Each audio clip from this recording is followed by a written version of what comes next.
ND news India में आपका स्वागत है। ऑपरेशन गंगा के तहत यूक्रेन से सरकार द्वारा निरंतर सुरक्षित छात्रों को स्वदेश लाया जा रहा है।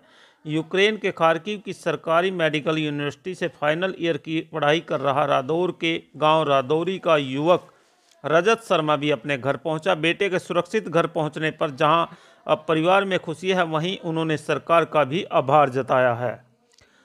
उपमंडल के गांव रदौरी के रजत शर्मा ने बताया कि वह 2016 में यूक्रेन की मेडिकल की शिक्षा के लिए गया था।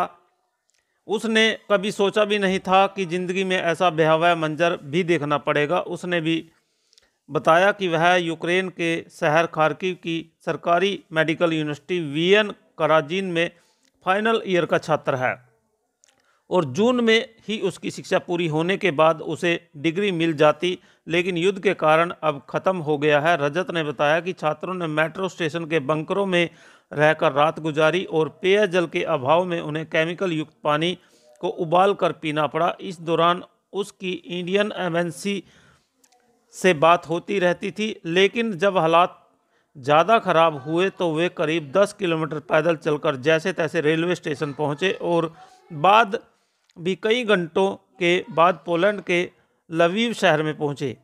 वहां एक भारतीय धार्मिक संस्था ने उनका पूरा साथ दिया और वह भारत सरकार की मदद से अपने देश सुरक्षित लौट सके।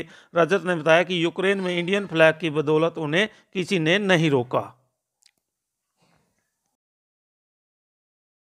सर, जैसे मैं 2016 में वहाँ गया था तो इतना शांति प्रिय देश था, वो इतना पीसफुल था, इतना ब्यूटीफुल था, लेकिन कभी किसी ने ऐसा सोचा नहीं था कि एकदम से ऐसा हो जाएगा।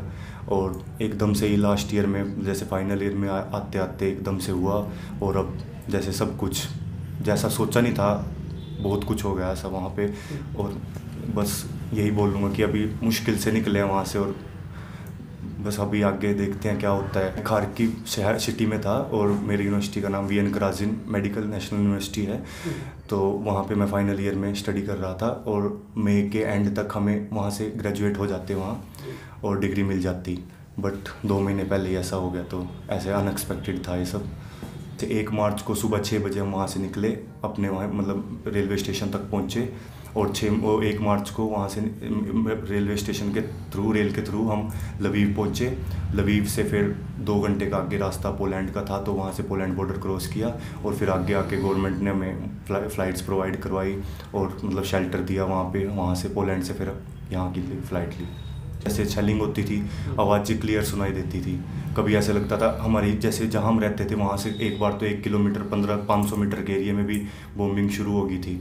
लेकिन जहाँ हम थे वहाँ सेफ़ तो था, बट कह नहीं सकते थे कि कब तक सेफ़ है।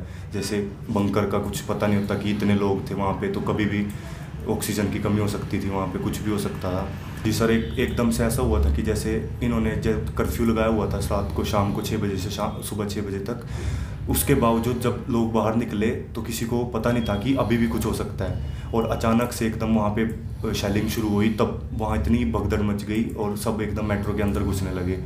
और उस दौरान की सब लोग इतनी भागा भागी में मतलब जा रहे थे कि कुछ भी वहाँ पे बच्चे थे, छोटे छोटे, बूढ़े भी थे और लोग अपने पेट्स को भी लेके आ रखे थे साथ में। तो वो थोड़ा मतलब देखने लायक नहीं था, इतना बुरा माहौल हो गया था वहाँ पे। हाँ जी सर, ऐसा हुआ जैसे हम लवीव शहर पहुँचे तो वहाँ पे जितनी भी वहाँ पे बसेस खड़ी हुई थी सब ने अब आगे इंडियन फ्लैग लगाया हुआ था। तो वो फ्लैग आगे इंडियन लगा के हमें किसी ने भी रास्ते में नहीं रोका।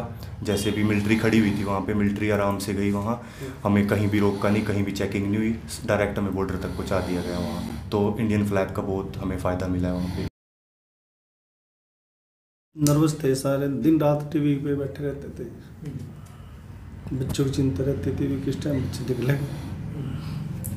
8 दिन तो घर में मतलब माहौल, बड़ी भाभी जी आए, 11 दिन वो हमारे साथ रहे, तब जाके थोड़ा घर का माहौल डेली बच्चे से फ़ोन पे बात होती थी। लेकिन सिचुएशन जैसे टीवी पे देते थे उस हिसाब से बच्चे बहुत उसमें थे संकट में। मोदी सरकार का इसमें बहुत सहयोग रहा, बच्चों को वहाँ से और निकालना इसे त्रासदी में, ये बहुत ही बड़ी खूबी है हमारी सरकार की।